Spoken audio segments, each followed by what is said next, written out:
Can you tell us about your experience, your first book, its publication, its success, any echoes back home? Hope and Other Dangerous Pursuits, right. That came out in the fall of 2005. And so in the United States, it did pretty well. It was reviewed everywhere, which was kind of a surprise to me. I didn't really know what to expect. I didn't know if the critics were going to love it or hate it or even review it at all. But it was a very positive response, which was great.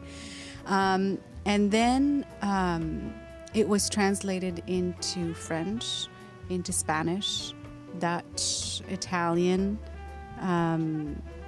Norwegian, so a bunch of languages. It hasn't yet been translated into Arabic, unfortunately, but I'm hoping that we'll finally be able to get that done soon, because that's something that I really want to have available. Because and as far as the sort of coverage, the first book was actually written about in many major newspapers in Morocco and in magazines in Morocco, which was really nice. That was heartening. And then when I was there in 2007, I gave a bunch of readings. So I gave readings in Casablanca, in Rabat at the university in Rabat, in Fez at the university in Fez. I gave readings in Qenitra at the university in Qenitra. So, I gave readings throughout the country when I was there and met with students and readers. To my knowledge, you're the first Moroccan novelist that successful here in the U.S., English writing. You're sort of like a pioneer in this for Moroccans at least. Can you tell us about it? What are the challenges? Are there any other potential talents emerging? Well, I certainly hope that there are other Moroccan writers who will be coming out of this, generation that lives in the United States. In terms of the challenges, I think when you're sort of the first one to do anything, it's a little bit harder because there is no precedent.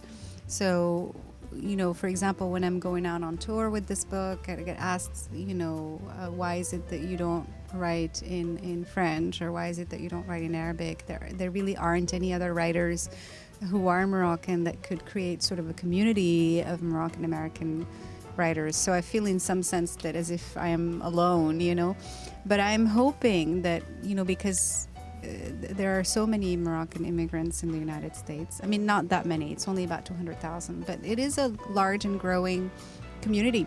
So I hope that we're going to see more writers out of it. We're trying to through MoroccoBoard having a forum for English writing here in the U.S. for the Moroccan American community. I've seen some of the videos that you guys have put out. For example, when the community was meeting with the ambassador or with representatives of the Equity and Reconciliation Commission. I've seen some of those videos and they're very good. I think it's good what you guys are doing to create the sense of community for Moroccan Americans who are dispersed throughout the United States and in all these different cities.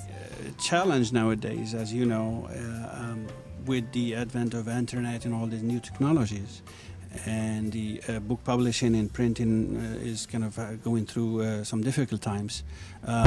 What is it that you do to try to kind of get your, talk to your audience directly? And what do you use? Well, I know you have a blog where you write.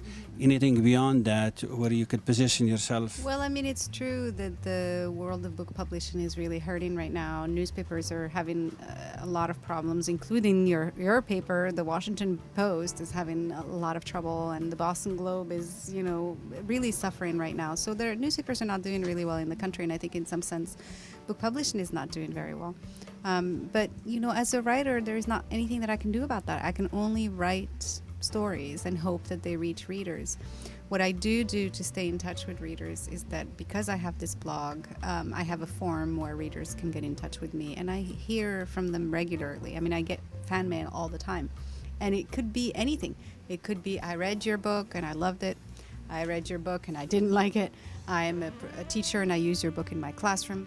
I'm a student and your book was assigned. Can you help me with my homework? Sometimes I get that, which is very amusing.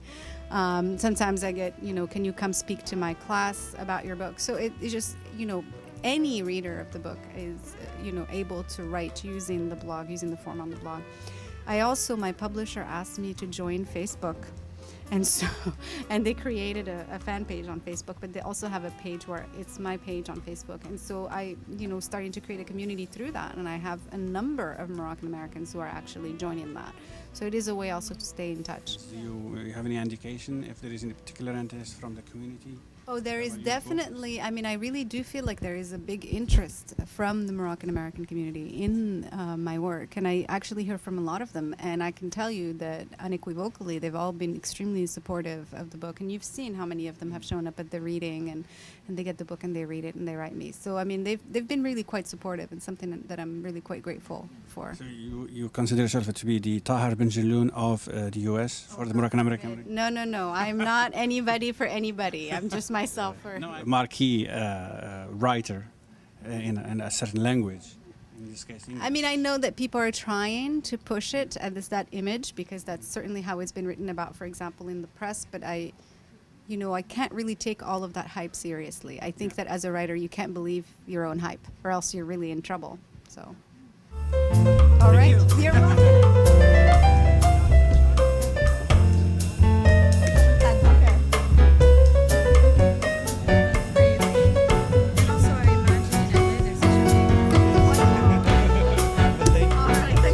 Mostly attracted me is my fondness of Morocco that I've been to a number of times, and so I've been looking for some works by great Moroccan writers. I'm sure Laila did a wonderful job, describing our culture and giving great insight about Morocco. Like she said, it's not about camels and sand, and I'm really happy about that.